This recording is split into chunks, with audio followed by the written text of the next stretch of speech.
आप सभी को नमस्कार। आज मैं उन लोगों के लिए एक बहुत ही अच्छा मार्ग प्रशस्त करने जा रहा हूं जो अस्थमा यानी कि ब्रोंकियल अस्थमा दमे की शिकायत से ग्रस्त हैं।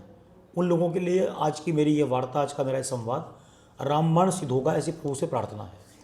आइए मिलते हैं एक गुड़िया के साथ जो कि आयुर्वेद का ज्ञान भी रखती है। आयुर्वेद का उपचार भी उसने अस्थमा के लिए अपना भी किया और अपना करने के बाद आज बहुत सारे प्रश्नों को लेकर आपके बीच में आप ही की बात को रखने में इससे बात करने के लिए आज उन्होंने स्वीकृति प्रदान की है। तो हम बात करते हैं हमारी इस प्यारी सी गुड़िया के साथ। सर, आयुर्वेद में अस्थमा का क्या एकदम निर्विकार इलाज है? हमारी ये गुड़िया क्योंकि आयुर्वेदिक शब्दावली को जानती है तो उनका ये प्रश्न है कि क्या निश्चित रूप से आयुर्वेद खत्म हो सकती है? बिल्कुल ख़त्म हो सकती है अस्थमा की शिकायत आयुर्वेद के माध्यम से, क्योंकि अस्थमा के अंदर दो दोष मुख्य रूप से हैं, एक वायु और एक कफ। मैं एक बार मैडम के माध्यम से आपको बात रखवाना चाह रहा हूँ।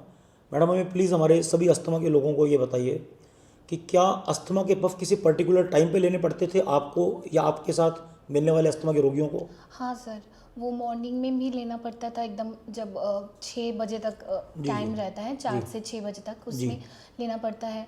और रात को भी लेना पड़ता है, तो 10 बजे के बाद।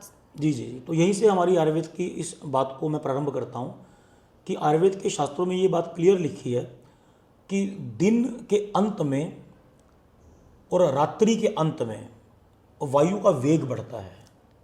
आदि मध्य अंत में कफ पित्त और वात बढ़ती है, ये शब्द लिखे हैं।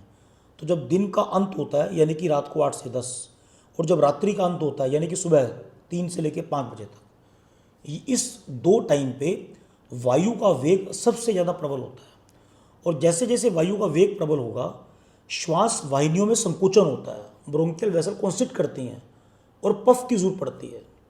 मैं पफ के लिए मना नहीं कर रहा हूँ, मैं पफ की निंदा नहीं कर रहा हूँ, लेकिन मैं आपको ये बता रहा हूँ कि भगवान की बनाई हुई रचना और आयुर्वेद के ग्रंथों में बताए गए दोष कब बढ़ते हैं, अगर ये दोनों ज्ञान आपको हो जाएं तो ना आपको मेरी आयुर्वेदिक दवाई खानी पड़ेगी ना एलोपैथी खानी पड़ेगी। तो करना क्या है, हमें शाम को 8 से 10 बहुत तेज गर्म पानी का सेवन करना है।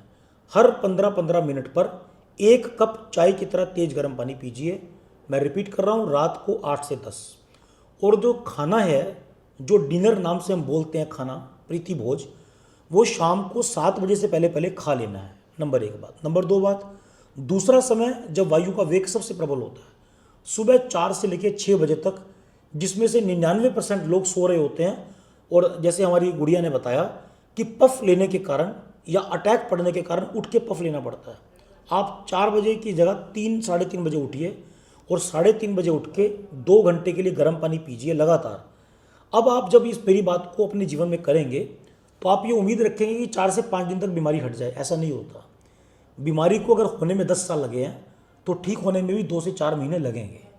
तो एक मेरी गुड़िया का ये प्रश्न का उत्तर मैंने दिया कि आपको 2-2 घंटे के लिए शाम को 6 से 8 और सुबह 4 से 6 बहुत तेज गर्म पानी हर 15 मिनट के बाद 1 कप लगातार पीना है जब वायु का वेग प्रबल होता है। गुड़िया, आपका कोई अगला प्रश्न इस बारे में? हाँ सर, जैसे मॉडर्न में हम लोग मॉन्टेकेल्सी लेते हैं, वैसे ही आयुर्वेद में कोई एंटी एलर्जिक वाला कोई मेडिसिन है जिससे हम लोगों का एलर्जी एकदम पूरा एकदम ख़त्म हो जाएगा? बहुत अच्छी बात इन्होंने पूछी। हमें जो केमिकल्स या जो साल्ट या जो इंजाइम्स के रूप में मार्केट में औषधियाँ उपलब्ध होती हैं, जिसे हम एंटी हिस्टामिनिक और एंटी एलर्जिक कह के खाते हैं, और बॉडी का जो अस्थमा एलर्जिक भी होता है उसे वो कम करने का तुरंत प्रयास करते हैं। तो गुड़िया का प्रश्न ये क्या है कि आयुर्वेद में ऐसी तुरंत औषधियाँ उपलब्ध हैं जिससे हम अपने शरीर को रोगी भी ना होने दें और स्वस्थ भी बनाए रखें। ऐसी हमारी औषधियाँ बहुत सारी आती हैं। मैं आपको भी मेरे नाम से आप औषधि का सेवन करें ऐसा नहीं कह रहा हूँ, क्योंकि बिना नाड़ी देखे और बिना प्रकृति की जांच किए कोई भी औषधि की सलाह देना वो हमारे ग्रंथों के विरुद्ध है। बट फिर भी मैं आपको आश्वस्त करता हूँ, किशोर गुग्गुल, हरिद्राखंड, गंधक रसायन जैसी बहुत सारी औषधियाँ और रोग और रोगी की प्रकृति जानकर ठीक मात्रा में अगर उसको दी जाए, और एक शब्द है पंचकर्म में नस्य या धूम्रपान, तो इन औषधियों को, जो कि मेरे जीवन का अनुभव चिकित्सा में रहा, इन औषधियों को मैं नाम रिपीट कर रहा हूँ आपको, गंधक रसायन, हरिद्राखंड, किशोर गुग्गुल, और एक चौथी औषधि का नाम मैं अब ले रहा हूँ, संजीवनी वटी। अगर इन गोलियों को पीसने के बाद आयुर्वेदिक चिकित्सा के देख रेख में आप नस्से बनाकर इन औषधियों को लोगे तो वो ठीक उसी तरह काम करेगा जैसे एलोपैथी में कहे जाने वाला एक पफ काम करता है। बिल्कुल एंटी एलर्जिक, एंटी हिस्टामिनिक भी काम करेगा और पफ का काम भी करेगा। एक मैं आपको और बात बता दूं, एक हल्दी आती है जिस हल्दी का नाम औषधीय प्रयोग से हम ग्रंथों में यूज़ करते हैं, उसे बोलते हैं अम्बा हल्दी, यानी कि आम्रा हल्दी। इस हल्दी को जिस रूप में भी आप ले सकते हो, आप पाउडर फॉर्म में लीजिए, चटनी अवलेह फॉर्म, जैसे कि एक कंपनी की चटनी आती है नारदीय लक्ष्मी विलास अवलेह, उस फॉर्म में लीजिए। दूध में हल्दी डालकर, जिसे कि गोल्डन मिल्क कोविड के टाइम पे इस्तेमाल किया गया, उस रूप में लीजिए। लेकिन हल्दी को किसी भी रूप में अपना आहार बनाइए, अपना खाना बनाइए। जब आपका आहार ही एंटी एलर्जिक हो जाएगा तो औषधि की जरूरत नहीं पड़ेगी। हल्दी आहार रूप में सबसे बेस्ट औषध का काम एंटी हिस्टामिनिक और एंटी एलर्जी के रूप में करती है। गुड़िया, आपका कोई अगला प्रश्न? हाँ सर, आयुर्वेदिक प्रिकॉशन हम अगर लेंगे रेगुलर तो ये एज़मा क्या पूरी एकदम ठीक हो जाएगा? हाँ, आपको गुड़िया की भाषा से लग रहा होगा गुड़िया हमारी पश्चिम बंगाल से है, इसलिए हमारी गुड़िया पश्चिम बंगाल के लोगों को भी ये संदेश देना चाह रही है कि आज वो पश्चिम बंगाल से निकलकर किसी दूसरी स्टेट में आकर अपनी अस्थमा को ठीक करने के लिए प्रयासरत है। अपने जैसे लोगों की, इनका तो ठीक हो ही गया है। तो दीदी अपना प्रश्न रिपीट करें गुड़िया एक बार। सर, अस्थमा का जो प्रिकॉशन हम लोग लेंगे वो आयुर्वेद में पूरा एकदम ठीक हो जाएगा? बहुत बढ़िया प्रश्न है। इसमें मुख्य बातें ध्यान रखिएगा आप। जो भी आहार या जो भी विहार, घूमना फिरना, बातचीत करना और जो भी मानसिक संवाद आप करते हैं, उनसे अगर आपका कफ बढ़ता है, अगर आपका वात बढ़ता है, तो आप किसी भी कीमत पे ठीक नहीं हो सकते। मैं आपको कह दूं कि आप ठीक हो जाओगे, नॉट पॉसिबल। लेकिन अगर आप उन बातों को मान लो, जैसे कि नंबर 1, आपको ऐसी कोई भी चीज़ जिससे कफ बढ़ता है, किससे बढ़ता है? दही से बढ़ता है, बेसन से बढ़ता है, मैदे से बढ़ता है, केले से बढ़ता है, आम से बढ़ता है। मेरी बातों को आप स्पष्ट सुन रहे होंगे। केला, आम, बेसन, मैदा, उड़द की दाल, जिसे आयुर्वेद में एक शब्द है अभिसंधि आहार, मतलब कफ बढ़ाने वाला आहार। ऐसे आहार का सेवन नहीं करना। और विहार, ऐसा विहार जिससे वायु बढ़ती हो। सर्दियों के समय पे अगर अस्थमा का रोगी सर्दी के समय बाहर निकल जाए तो श्वास नालियों को संकुचन हो जाता है। जैसे ही विंटर सीजन आएगा अस्थमा बढ़ना शुरू हो जाएगा। ना भैया, डरो मत आप विंटर सीजन से डरिए मत।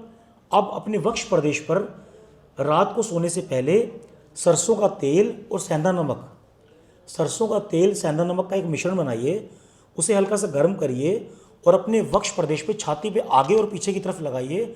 और लगाने के बाद एक हरियाणा और यूपी में शब्द कहा जाता है लोगड़। लोगड़ कहते हैं जो 10 साल पुरानी रुई होती है, जो घर का तकिया पिल्लो होता है, जो रुई का बना हो। आप समझ रहे हैं गुड़िया मेरी बात को? आप क्या बोलते हैं लोगड़ को, जो पुरानी रुई होती है? पुरानो तुलो बोलते हैं। हाँ, पुरानो तुलो। पश्चिम बंगाल के लोग सुन रहे होंगे। तो जो पुराना हमारा तकिया होता है, उसकी रुई निकालिए आप, उस रुई को तवे पे गर्म करिए और छाती पे तेल और नमक की मालिश करके उसको लगाइए। तो इससे क्या होगा, हमारे आयुर्वेद के ग्रंथों में लिखा कि जो कफ जमा होगा और जो रात को जमने की संभावना बढ़ा देता है, ऐसा करके अगर आप सोएंगे, और रात को 8 से 10, मैंने गर्म पानी भी बोला, तो सुबह उठ के सर्दियों के सीजन में कफ और वात का वेग कम होगा। जैसे ही कफ और वात का वेग कम होगा तो आपने अपनी शरीर की प्रकृति को बाहर के सीजन के हिसाब से तैयार कर लिया। तो अब आप सुरक्षा कवच लेकर घर से चल रहे हैं। आपने सर्दियों के कपड़े भी डाले और आपने अपनी छाती के अंदर कफ और वात का संयमित भी कर दिया। तो अब आपको बिल्कुल भी किसी भी कीमत पे कुछ दिनों और महीनों के बाद पफ लेने की जरूरत नहीं पड़ेगी।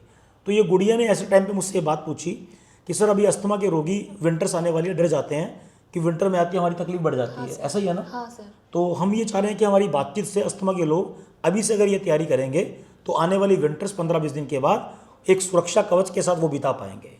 कोई और गुड़िया आपका प्रश्न रह गया हो तो पूछिए अच्छे से आप। ठीक है, तो मैं उम्मीद करता हूँ कि हमारी बातचीत से काफ़ी हल आपको मिला होगा। इसके साथ साथ पूरा दिन भी आपको गर्म पानी ही पीना है। आप एक थर्मस में गर्म पानी भर के रखिए और हर 15-20 मिनट के बाद चाय की तरह गर्म पानी पीजिए। ये कुछ परहेज थे, कुछ बातें थी जो मैं आपसे शेयर करी। इसके अलावा भी बहुत सारी बातें, बहुत सारा सुझाव जो हम दे सकते हैं, लेकिन बिना प्रश्न पूछे हम उत्तर नहीं दे पाएंगे आपको। तो मेरी इस वीडियो में जाने के बाद आप मैक्सिमम ज़्यादा से ज़्यादा इसको शेयर करें। और खासकर क्योंकि गुड़िया हमारी पश्चिम बंगाल की है, तो पश्चिम बंगाल के लोगों को भी ये मैसेज आता है कि आप अपनी भाषा में भी मेरी वीडियो में कुछ प्रश्न पूछेंगे तो आपको पश्चिम बंगाल की भाषा में उत्तर मिलेगा और हिंदी में भी उत्तर मिलेगा। इस वीडियो को ज़्यादा से ज़्यादा फैलाइए ताकि आने वाली 15-20 दिन की सर्दियों में होने वाले अस्थमा के रोगी अस्थमा से फ्री हो सकें, वो निजात पा सकें।